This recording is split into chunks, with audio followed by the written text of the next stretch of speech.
I love this episode. I love everything about this episode. We really have an ambitious integration of the Doctor Who elements.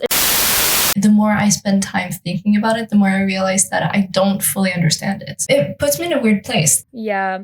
A lot of the things in the episode is a bit rushed. Like, I would have almost wanted this to be a two-parter just because the ambiance is so good.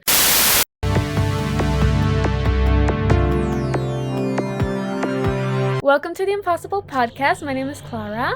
My name is Wendela. And today we're going to be talking about the new episode, the story and the engine. So what are your initial thoughts? I'm in two minds about it, I think. Two minds, interesting. I'm a big fan of this episode, so we can just go ahead and say that immediately, that it's going to be a lot of me talking about what I loved and a lot of Wendela being of two minds. My complicated thoughts. So complicated. So much going on in here. There's so much going on in my pretty little head. So today we're having some difficulties. I'm in an escape pod. You're still in the... I'm in the main hub. Yeah. So we're gonna have to hurry through this recap. Actually, this recap is gonna be a little bit different. I'm gonna include a very short summary courtesy of ChatGPT, and then I'm going to read a quote from the writer of today's episode. Is 2 minutes good? I think so. Okay. Ready, set, let's go. The episode transports the Doctor and companion Belinda to Lagos, Nigeria in 2019. They encounter a mysterious barber who traps individuals inside a barbershop that functions as a dimension-warping, spider-like structure. To escape, captives must feed stories to the barber's engine. The episode delves into the symbolic power of stories and gods. The Doctor ultimately turns the barber's rules against him, using the mantra, "I'm born, I die, I'm born." The narrative explores the idea that storytelling can shape reality and influence outcomes. And I'm now going to read the quote that I was excited to share. So, writer Inua Elms writes, "The seed for the villain came from something I discovered in 2020. In French, with the Francophone collapsing, erasure, and colonization of the African representation within their knowledge system, the term for ghostwriter is le," and we're just going to put the word on the screen because I'm not going to say that. "The term for someone who takes credit for your work without giving you any is a black person. That tripped me up, just flipped me. I had to look it over and over again, and there are articles about this. It stayed in my head, burrowing like a maggot into my brain. When I was coming up with the barber, I thought about someone like that. A man of African descent who went around building or crafting storytelling systems and other systems for the whole world, but was constantly just slashed and removed from even the footnotes of his work. That is where I began to see the character. In West African folklore, Anansi was the holder of all stories. I thought, what if Anansi had done the same thing for all the other gods of storytelling who would lie beneath? That's where the barber as a villain, or foil, or antagonist came from." So what do you think of that quote? I feel like I have to think about it a little bit more, because I didn't feel like I took it in perfectly, but it's very interesting to reference something from the real world to build a character like that. I feel like the first thing that I want to say as a praise of the episode is like, this is how you write a villain. Like, this is how you do a villain. Oh yeah. Like, first of all, when I rewatched it, I really tried to focus on the actor's performance, because first of all, I thought the casting was so stellar. This is really a person who has like a weathered face, and you can tell that he's been through a lot. And also, obviously, the acting is amazing. But I also loved all the little details, like when they laugh at him, when he tries to pretend to be a god, and he kind of shrinks into himself, you know, he has shame, he can... Wait, I wrote something. I said... It's interesting to have a villain who on screen realizes that he is the villain. Exactly. Well, I wrote, this is how you do a villain. Vulnerability, shame, and just the way he shrinks and the way he like is actually embarrassed and like he's bitter.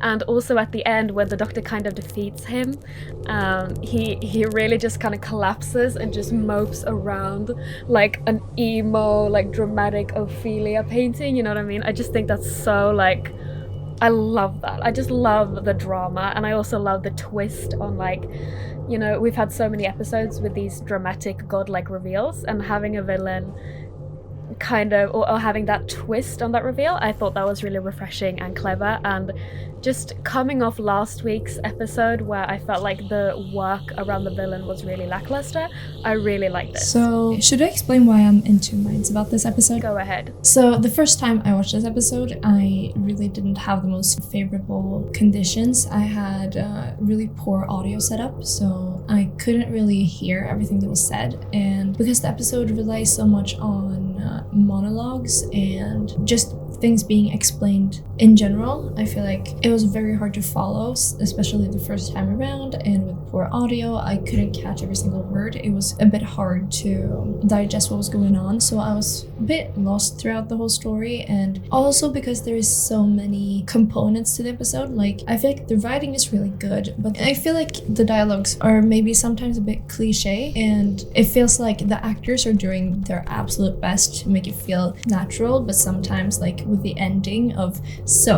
it started, I don't really remember what Judy says, but things like that felt a bit like they're staring into the camera trying to not laugh. But as you say, the acting, or I don't know if you said that before we started recording or not, but the acting is really good, and it's really with the actors. They're really giving us this episode. So all credits to every single person in the cast. But I feel like what was confusing for me was that it was set up like a closed room mystery, but then everything in the story takes place outside of the episode, but there's also so many themes. I really enjoyed the theme around hair and black culture in general. That was really beautiful, and I think they deliver it so sincerely. I think it's impossible to not resonate with it. I think it's beautiful that it's a detail through a barber shop, but I feel like the hair clippers being magical is a bit scattered. It feels like it doesn't really connect with everything, and then having the storytelling part, because I get that the barbershop hinges on hair cutting and storytelling, but then they make these magical clippers and this magical wall or painting, but those things aren't really what's driving the plot. Those are just the things that are in the closed room, and then the story that is actually taking place is taking place outside of the room with the World Wide Web, with the engine, the spider. I don't really see those things come together until much later on because of how scattered everything felt, and then a lot of the storytelling is taking place through the TARDIS having alarms going off, and also the Doctor's relationship with both Omo and this timeless child timeline character relationship. Yeah, it was very hard to have everything come together in my small brain. It was hard to follow. Yeah, the fugitive doctor's random person that the fugitive doctor met. For me, it was hard to follow because of everything being communicated through monologue, because they're stuck inside this closed room, but everything is taking place outside of the room. I'm a more visual aid kind of person, and with poor audio as I was watching, it was really hard to follow. But I feel like on my second watch, it came together a bit more. But I think maybe the themes could have come together a bit better if they weren't so scattered. But I still think the world building around everything, like as hard as it is to understand, I think it's really well written nonetheless, and especially with the characters. I would, however, loved if they could focus more on the character building, because those are the people in the room, and I would have loved to know more about the relationship that Omo had to these regulars, and Omo's relationship with the Doctor as well. Like, why was he so sure that the Doctor was going to show up? I would have loved to know more about the missing person cases. I feel like it just felt a bit scattered to me. I mean, personally, I think they did enough to sell the regular customers. Like they gave each one of them a really strong, compelling reason to want to get out. I think they did that very well.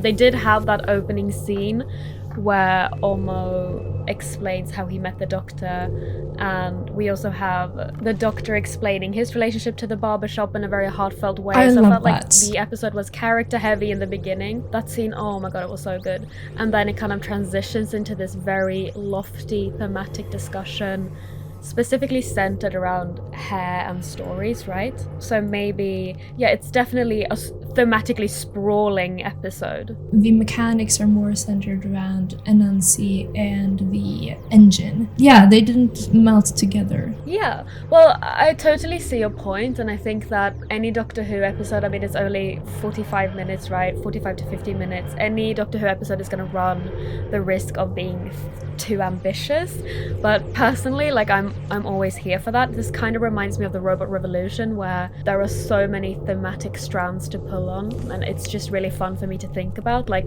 when I think about hair, I mean, it's the saying, right, that hair holds memories, and then we also have this tradition of talking with your barber and connecting with stories, and the barbershop really being a place for storytelling, and the god of storytelling, Anansi, coming and going into places where confession and storytelling happens. I think that's really well thought out. It's just such a well-developed villain. Now, I do agree with you that the episode requires at least 2 watches to be able to appreciate everything, because there's so many sprawling, like, there's all of the stories, there's also the mechanics, there's the outside world, there's the inside world, there are the characters. It's a lot, right? But personally, I love the journey you're taking on. And I also think this is an episode of details. Like, I love the actual story engine itself. It's so gorgeously put together, and I wish we could have had more time in that room. Also, I love a villain who has like a nerdy den. Oh yeah. Like a nerdy god den. Like, he has like his own little layer where he like collects paraphernalia about gods and like books he likes. Isn't that like the cutest thing you've ever heard from a villain, you know? It's a really cute villain. I love the villain. See, this is how you write a villain. You make him likable, and then you forgive him at the end. I felt, however, that when we sympathized with the villain at the end, it was through dialogue a bit rushed. It was very, these people have known this person for a long time, and then all of a sudden, boom, now we're over it. You can take my father's name, that's fine. Like, I don't know, I felt like it was a bit rushed. Yeah, a lot of the things in the episode is a bit rushed. Like, I would have almost wanted this to be a 2-parter, just because the ambiance is so good. I love the setting. It's so fresh for Doctor Who to be set somewhere other than like Victorian England. And I think there are so many incredible concepts here that can be explored further. I want to speak more about that, but you had something to say first. Yeah, no, but I was just going on about the details. Another detail I loved was, detail. Obviously the story about the hair and the map braiding. I'd heard of that story before, but it's so touching to hear it being told in that way, but also tying that into the actual plot of like having this female character whose name I've forgotten now, knowing the fugitive doctor. I mean, I'm gonna be honest, I'm actually really happy that they did that. I know it's kind of out of nowhere, but I think it's cute that in RTD's run we're putting respect on Chibnall's name. Like, I like that. I like that he's kind of honoring his legacy a little bit. But also the shot of Ncuti holding his braids and then the zoom out to the maze was so cool. And I mean, that set piece or location, but also the Nigeria street location, but also the villain layer location. I think all of those locations we could have utilized more, spent longer time in it, and I think we just needed a longer runtime for that to be able to happen, because I think there's just so many good little bits here that we can explore further. Yeah, I really felt like it's a shame that I don't have any references in all of New Who that I can feel like this episode is similar to. I feel like it's a shame. I feel like we should have had more episodes like this earlier on, so they definitely succeeded in that way, giving this to the storyline. It makes Doctor Who as a whole work feel more I don't know, more complete, maybe is a word for it. Thematically, it is a really strong episode. However, mechanically, it is one of the weaker episodes for me in this season. Just because you have to follow so much through dialogue that I had a hard time putting together. Now that I know it, I can be lazy and just watch it for what it is. But I still have some question marks, like how fast Belinda catches on to the Doctor having an escape route. And when she says, the Doctor's plan. Yeah, when she says, took you long enough, I felt like I wasn't cued in on it, so how was she? Because we know how long she's been traveling with the Doctor. It's not super long, so we have a very confined timeline of, we just put down the Vindicator in 3 places so far. Like, we know there hasn't been... Well, technically 4, because we had Lucky Day as well. Oh yeah, true. In earlier Doctor Who seasons, we usually have this meta of the Doctor and the Companion going on adventures in between each episode, so we know for a fact that in this season they haven't done that. So it felt a bit off to me that Belinda knows so fast what to do with everything, although it's kind of within her character. I just didn't really buy it. And also how, and maybe this is on me, maybe this is very obvious if you understood the storyline perfectly, which I didn't. But when the Doctor is trying to leave and is like, oh no, why don't you leave? Why don't you let these people go? How could you give up? I loved this place. I'm not really sure where everything is coming from, because I don't feel like I inherently get the story of how everyone was feeling in that moment. But the Doctor feels like he's wrong. He has the wrong idea about what is going on. Maybe I'm just not getting it perfectly. I'm just a bit confused. Also, we have another part that I didn't exactly get is it takes kind of a long time for Omo and the main villain to explain that this is actually a hostage situation type of thing, because the Doctor doesn't catch on to it until much later. But then how fast he realizes that this is about these gods that he has actually known. And I don't know, it feels like the story unravels really quickly. And I think what you said about it could have been better as a 2-parter, I think you're absolutely right about that. Like, having time to develop these themes, because there's so many, I feel like that would have been a better way to go about it. Well, so to answer your question about that emotional moment, I think we established quickly that the Doctor really loves this place. He feels welcomed here as a black man, which he doesn't always feel in this regeneration, right? But also he's close friends with Olmo. He comes there regularly just to talk, just to chat, just to get his hair cut, even though the TARDIS can cut his hair for him. And so he's close friends with Olmo, and then when he comes, Olmo says, you haven't been here in years. And Olmo told his friends who are stuck there with him, but also the barber, that the Doctor has the most incredible stories, and he can go on forever because this guy has like lived for a really long time and has really fantastical stories, and this will really be able to give you a lot of power. And the Doctor figures this out, so when he comes, he feels incredibly betrayed. Because think about it, he's an orphan, and also he's been met with a lot of prejudice as this reincarnation of the Doctor, so he really feels at home here. And it also has that extra significance of it being kind of true for Ncuti Gatwa, the actor, as somebody who's probably in this role as the Doctor, but also in other roles, experienced a lot of prejudice. So that's the reason why he has that reaction, and I personally found it incredibly powerful, especially because Belinda says in the TARDIS, when she kind of lets him run off to have his little Nigeria fix before they keep going with whatever their storyline is, you know, the Vindicator and getting back to Earth stuff, that is the most human thing ever, to want a place to feel like home, right?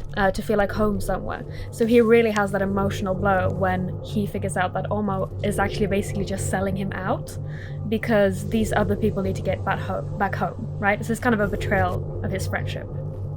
Okay.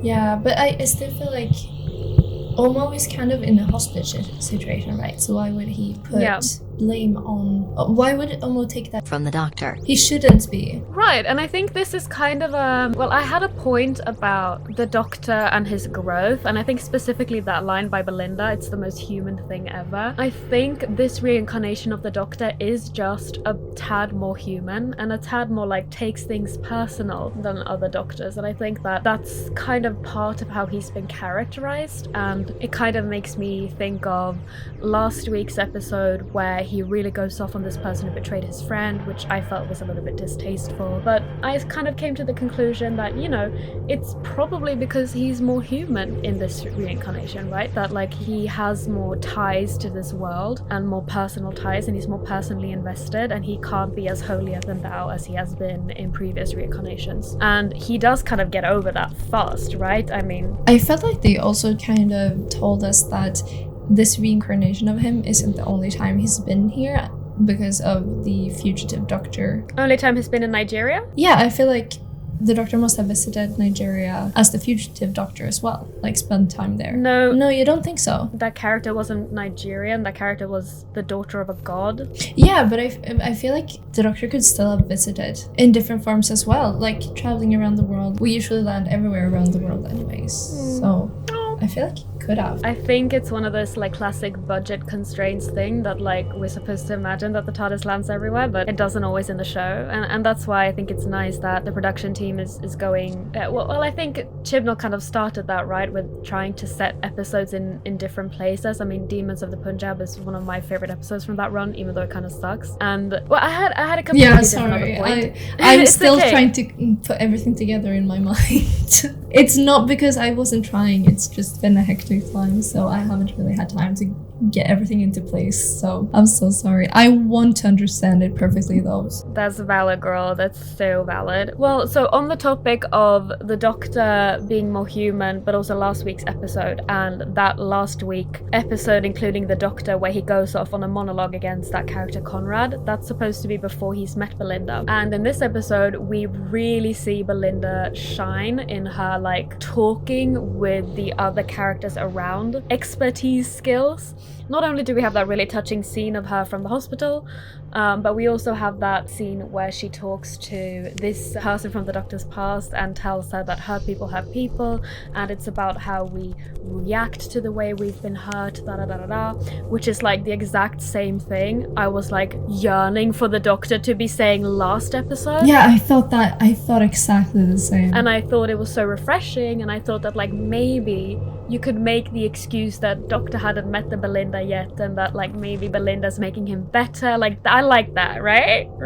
That's a really cool version. Yeah, because I saw that the comment we got on our last video about because the Doctor hadn't met Belinda and things like that, because I hadn't even considered that part. It was such an insightful, very shout out to you. Me neither. Great comment, thanks for the comment. Yeah, it does imply that Belinda is important for Judy's Doctor's moral compass. Yeah, and that's always been the case, right? We always have a Doctor who's a little bit iffy. Ruby was that too. Yeah, Ruby was that too, but not only in this modern run. I mean, that's always been the function of the companion, right? To ground the Doctor, who can be a little bit crazy and can have some alien sensibilities, but also sometimes be cold-hearted. It's something with this season has really brought in the Doctor's emotional intelligence lacking in contrast to the last season, because I feel like they made him more sympathetic then, and now we've brought back the Doctor who's a bit morally clumsy and needs someone to keep them down on Earth. Yeah,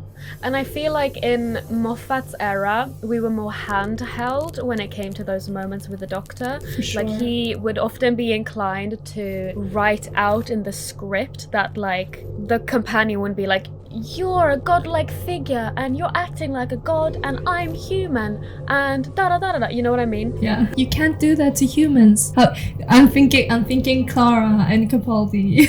And I'm a human and I think you shouldn't do that. Alternatively, Capaldi abandoning Clara on the moon and making her decide if they should abort a dragon egg or not because they're women, I guess. Mm-hmm. We love that one. Sorry, I just got pissed off about that episode again, retrospectively.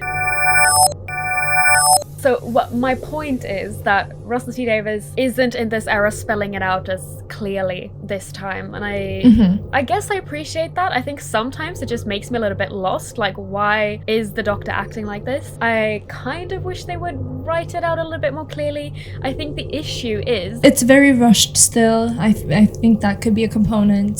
Exactly, like I was just going to talk about that, how we have such few episodes, and this really feels like a kind of late season episode that would maybe be episode like I don't know, 12 in the season. You just kind of can imagine, like I come out of this episode feeling like, oh, can you imagine all of those middle episodes that will go in between all of these and how good those would be, you know? Like you kind of want more content And I almost wish we would have done lower quality episodes but more, just because it benefits the storyline. The goofy ones. Yeah, the goofy ones, the filler ones, the ones that aren't as bombastic. Because that is such a compromise with the shorter seasons, is that we don't get any goofy episodes, because if we have time to goof off in Doctor Who, if Doctor Who has to be this high quality production. Yeah, but also we don't have time to make it feel natural that Belinda and Doctor have a very comfortable rapport. Like, I'm like, where did the Doctor get that story about Belinda? Was that when he was stalking her? Yeah. Or was that a story that she told him? And also... we have this very well-defined timeline. Yeah, and also, like, what the fuck about this stalker angle in that case? Because we know the Doctor is, like, desperate for companionship, especially this Doctor, especially after Ruby. But, like, we have that, like, feeling in Belinda's first episode that the Doctor was taking way much of her story, being too much in her life. If you remember this season's episode 1, we have Doctor trying to find Belinda at the hospital and then following her home, so it couldn't really have been stalking in that. Oh my god, I'm so dumb. I just realized, you know why? It's because he lived through her entire life. Of course he knows that story. No, it's true. And I actually, you know what? Because we haven't referenced the fact that the Doctor lived through all of Belinda's life up until now. Yeah, we forgot about that. That is kind of even weirder. That makes him feel more like a stalker. That he actually knows her whole life, but Belinda still doesn't know what the Doctor would be doing. She just knows that he's kind of a person who has good vibes, who does things for the plot, but we don't know why Belinda is trusting the Doctor. We haven't gotten a lot of interaction in that direction, so it's weird that they haven't referenced it. It makes it feel like the relationship is even more lopsided and stalker-ish. Once again, that makes me imagine all of these like extra filler episodes where we could get reminded of that, where we could get another instance of him reminding her or reminding the audience of some... I would have loved them being stuck in a way outer space prison cell, having to waste 3 days just sharing life stories. I would have loved that. Oh, okay, can you imagine like a fun like filler adventure where the Doctor is like, remember your kickboxing lessons from when you were 10? Like just some funny gag like that. That could have been hilarious. To not have the relationship feel lopsided. Now I feel so much worse about this season. Oh, I hate that. Oh.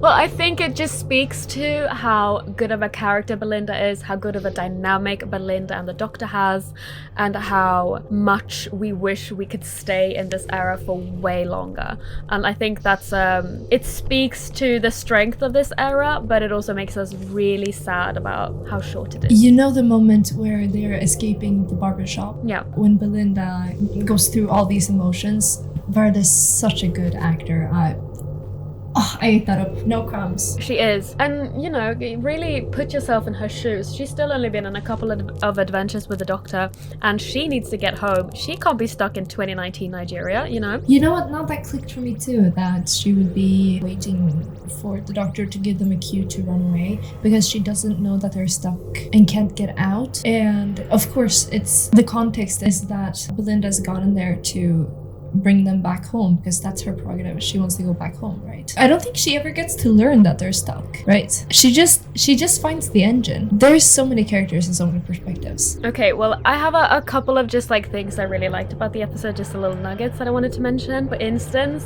the Belinda having her first TARDIS is my friend moment when she was like, TARDIS, what's going on? And the TARDIS actually shows her something. Love that. The voice commands. Oh, and just in general, the concept of the TARDIS having a personality that the companions can interact with, something that we never had in the Chibnall era and that I missed so much. So great to see that coming back. I love the TARDIS as a character. It's such a funny goof. Whenever it's brought up, it's just always in the background context that, oh yeah, that we're speaking to it. Yeah. And another funny reflection I had was that the villain of this episode, the barber, when he starts telling his own story, he starts cutting his own hair, and I just had this funny like reflection that I bet he grew out his hair just for this moment. Like he's been waiting to go on his like villain rant, and he's just been like saving his hair and being like, one day it'll be my story on that wall. I wonder if there is some context for the transformation to be that way, to be like my full villain form, my full unraveling will be when I cut my hair. I honestly think that it's this idea of hair holding stories and hair holding memories, and I think that's what that's supposed to symbolize. That can make sense. And you know, you were talking about how the clippers don't really make sense, and I would agree with that. I'm just holding a hair clip myself just because it's satisfying, and I would agree with that. I mean, I think the implication is not that it's magical, it's that it's somehow electrical, that it's actually harvesting some kind of energy from your hair and from the storytelling, and that's connected to the wall, and that's more of like a screen or monitor. I just love the wall. I'm just gonna be honest, I love the wall from the beginning of the first story, the art style, but also just the swirliness. The Doctor's story becoming more vivid. That was fun too. Yeah, that was fun. That was really fun. Also, when the intro started playing on the wall, amazing. Little details like that make me so happy. It kind of reminded me of when Maestro played the intro on their piano before it transforms into the real intro. It's the same vibe. Like, they're really having fun with it. Or with the outro of Lux as well. Yeah, the outro of Lux, but then also the outro of Demons of the Punjab, where they actually sing the Doctor Who theme. By the way, if you haven't seen that episode in a while, watch the ending scene. It's so good. Okay, I love that episode. Just the ending scene followed by the outro, it just kind of blows you away. It's just, I don't know why I keep going on about it. I watched it recently and I can't stop thinking about it. No, I have to watch it again soon. I actually am on a Chibnall re-watch right now, so I'm gonna get to it soon, I think. I think it's a good episode to keep in mind when you're watching this one, because the Demons of the Punjab's two biggest breaking points are, first of all, that the supporting cast are quite weak, and also the alien sci-fi element is quite half-baked, whilst in this episode we really have an ambitious integration of the Doctor Who elements. In this article I was reading that had this quote that I read at the beginning, they were talking about how the barbershop and the hair and the clippers were kind of a play on how Doctor Who often takes trivial elements of everyday life and makes it scary and makes it fantastical. And Demons of the Punjab didn't have pizzazz like that, you know? So I guess you can be in two minds. My boyfriend really likes the aliens of that episode. I don't know. But I think also because that is something that RTD was really good with. I recently rewatched because I'm trying to work on the there's a document trying to categorize every single moment when there is a weird callback or an unleft mystery that might come unraveled in the season finale, or I hope to have resolved. But I realized in the Giggle, David Tennant's 14th Doctor references that I'm just this person with these toys, and whenever you take away physics from it and make it into a game, I'm just a sentient being with toys that I play with. I don't have any power anymore. The toy maker takes away my power. So yeah, definitely. I think RTD is really good with taking out these everyday objects and making them into fantastical things that are greater than the sum of its parts. My final point was to talk about some greater season implications, themes and stuff. Number one, I don't know if you caught this, but when the barber is telling his background story, he says that he went to a cinema and the screen shows a cinema that looks a lot with Lux, like the cinema from Lux. No, I feel like it is Lux, isn't it? It is. It has to be. It looked exactly the same, right? Was he in Florida? Was he in the diner? What was going on? Why was that skirted over? Also, remember we talked in the last episode about the implications of a god of storytelling? No, I was thinking about that too. That has been such a huge theory in the fandom. Yeah, when we had the barber starting to explain everything, I was like, is this the storytelling moment? And then it wasn't. And I hope that means we're bringing this guy back, or that his World Wide Web thing is going to be relevant in the finale somehow. That's my hope, because this season feels small enough to be able to cut back to that, if that makes sense. I'm only saying that because the storytelling god has been such a popular theory, and it would be a shame if this is all they would do with it, only one episode. I think it would be interesting to maybe bring that character, or bring back that web, like maybe somebody repurposed it, or what were the gods doing with the Nexus idea? Yeah, you know what? With this Nexus, it feels a bit underdeveloped, so that would make total sense if it is something that could come back. And I think that, you know, this being such a meaningful place for specifically Ncuti Gatwa's doctor, I think it would make sense for that to come back as a very strong emotional beat, like having this episode be kind of like a midpoint of the season, but also like a very meaningful thematic moment for the doctor. I think it would make sense for some element of this to come back in the finale, or to somehow have implications for the overarching arc of the season, if that makes sense. And well, I guess now that I think about it, I guess what he was explaining was that he has been in a lot of different places doing the service of the gods, right? And maybe he meant that he was in the theater with Lux serving Lux, but like we never saw that. Lux was there for so short. Like a couple of days. No, wait, they were missing for several months, weren't they? The people. I can't remember, but we never saw him. It was more than a few days. But this guy could definitely have traveled. This guy would definitely have time to go there and... Well, yeah, he's meant to be sort of immortal, right? Like, he's no longer human, at least. That's the implication. I just hope they do something interesting with it. If it turns out that it's just kind of like an Easter egg or something, I would be quite disappointed, because I love this villain and I want him to come back. I think the villain is underdeveloped, so we can definitely... There's more to dig into. And I think you're totally right that there's so much more to dig into. I wasn't even thinking of that. Because it could have been one of those RGD giving an assignment that I want you to bring in the Nexus, I want you to bring in this villain, I want you to bring in the fugitive doctor, and have that tied together with a story about hair and storytelling. Like, that could have been the prompt for this episode, so maybe that's why it feels scattered. That could make sense. Yeah, and the final thing I want to say, what was that business with the little girl? Creepy child. Creepy child? Why? I felt like maybe space babies. Wait, oh. Right? Could be. So what would that imply? That like the doctor's timeline is collapsing? Right. But then Belinda saw it, not the doctor, so it can't be that whole thing about this whole season being a dream or something like that. Honestly, in my notes, I just wrote yawn because, oh my god, it's another mystery box. What the hell? I don't know, I'm not that jazzed about it. The episode didn't need more mystery boxes. Definitely not. We did not need also a creepy little girl on top of all of this. At the end of the day, I feel like the episode is very scattered. And that's why I'm in two minds about it. I feel like it's not the strongest mechanical wise. I have some issues following along. There's a lot of monologues and dialogue. The monologues are better written than the dialogues, but because I had poor audio, I needed more showing and not telling. So that wasn't the best setup on my end. But it's sad when an episode hinges so much on you following along. And I feel like maybe that isn't great for international audiences when you have to read subtitles, or maybe your English understanding isn't the greatest. You don't have the perfect listening comprehension. Then this is gonna be a really weak episode and you will have to put on subtitles. And because we're in the streaming era of the internet, we definitely are trying to reach an audience that is worldwide. We're having it on Disney Plus. It's definitely intended to be for more than just BBC viewers, so that maybe wasn't the best strategical move,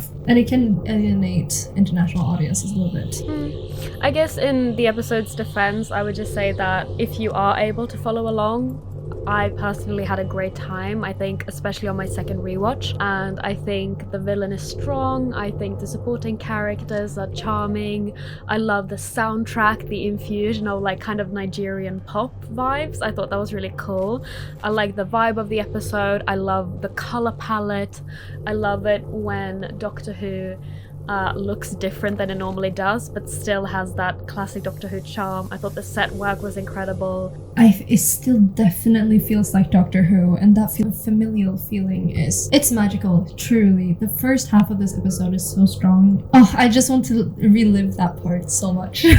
Yeah, and I think that, in my opinion, the episode's biggest flaw is that it's too much good stuff in one. It's too short, and that it needed a two-parter, because I want everything in this episode, but for longer and for more, and more developed and less rushed. I guess that's my only critique that I would say.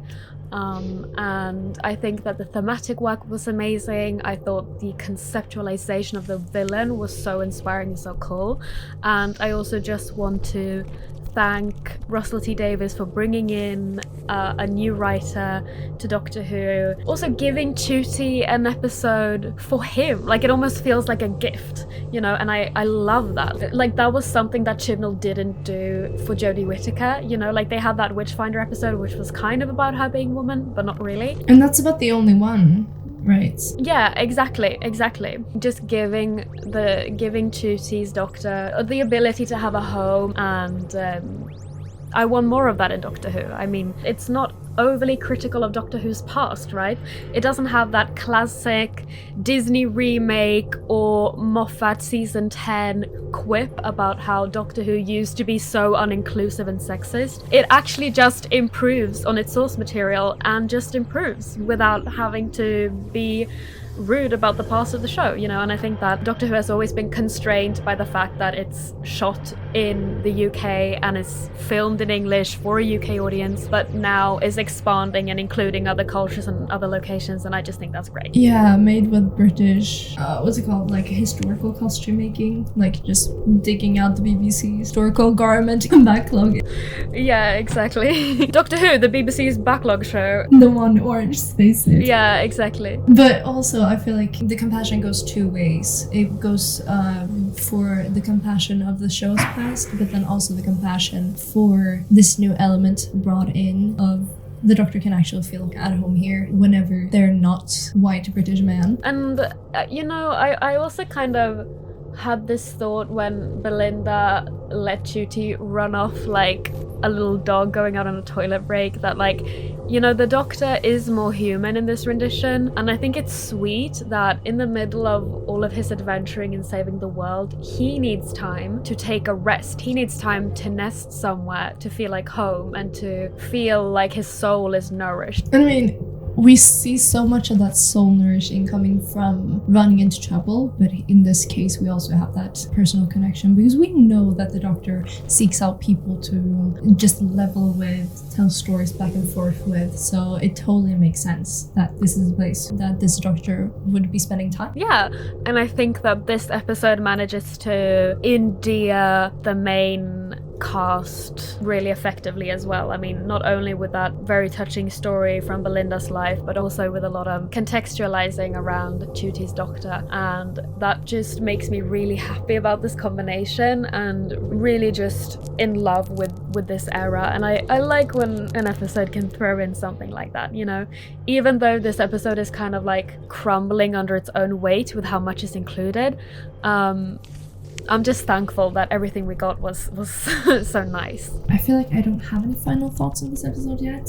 I'm just this broken record over and over again. It's not the easiest to digest, and it would definitely have been stronger being revisited with a second episode, a second parter, or maybe it's supposed to be coming back. I feel like that could be a good conclusion where we're at with this episode. I feel like it's a beautiful episode to be part of the Doctor Who as a whole. It's not contained within the perimeters of this episode. It feels like it's bleeding over. It tells us more about the season. So I'm definitely going to have to sit with this a lot more, rewatch it several times. It's really thrown me off having an episode like this where I feel like the more I spend time thinking about it, the more I realize that I don't fully understand it. It puts me in a weird place. I understand what you mean. It's kind of like reading the Dune books for the first time. It kind of feels like that.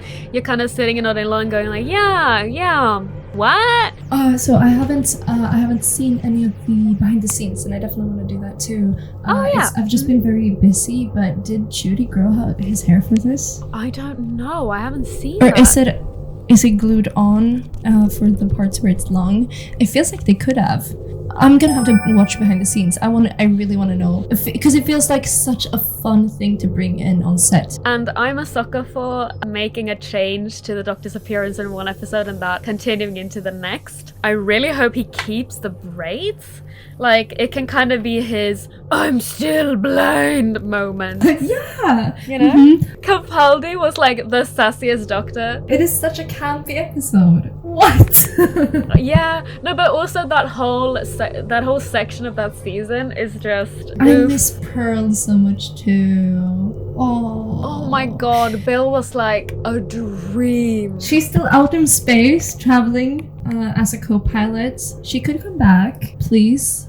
Please. If I had a wish, Yeah. bring Pearl Mackie back to Doctor Who. Bring Palmaki back. Bring, you know, in my dream, let's say we had a 60th anniversary again, I would love to see like the fugitive Doctor, Tooties Doctor, Jodie Whittaker in like some kind of twist. Oh, I didn't even think about that. And also bring back some fun companions like Bill or Ruby, or like, can you imagine how fun? Oh, that would be awesome. Just some fan favorites, and some fan unfavorite to kind of piss off the Chibnall haters. If I had $1 million trillion, that's what I would pay to see on Doctor Who. So, what are your concluding thoughts? My concluded thoughts are, I love this episode. I love everything about this episode. If I could talk 10 hours about how much I love this episode, I would.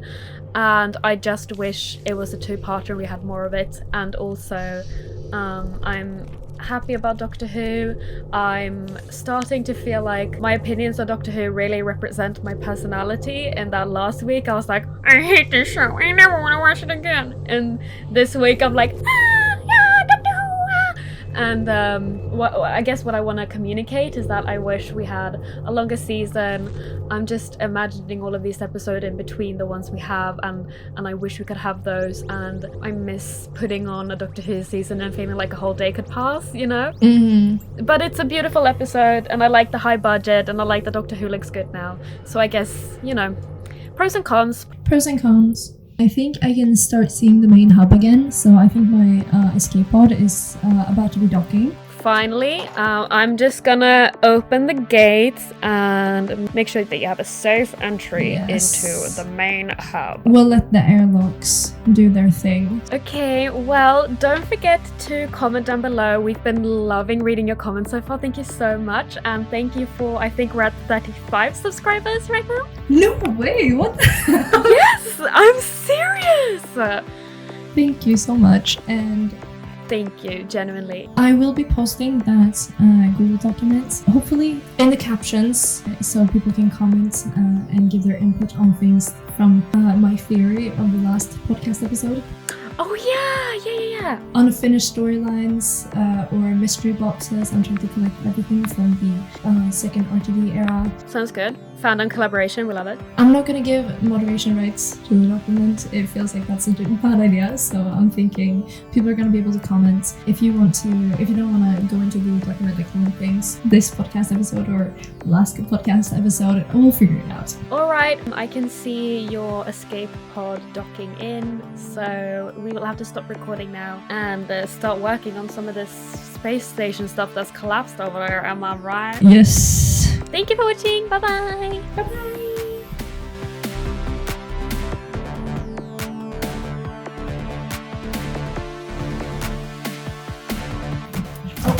Look at my nails.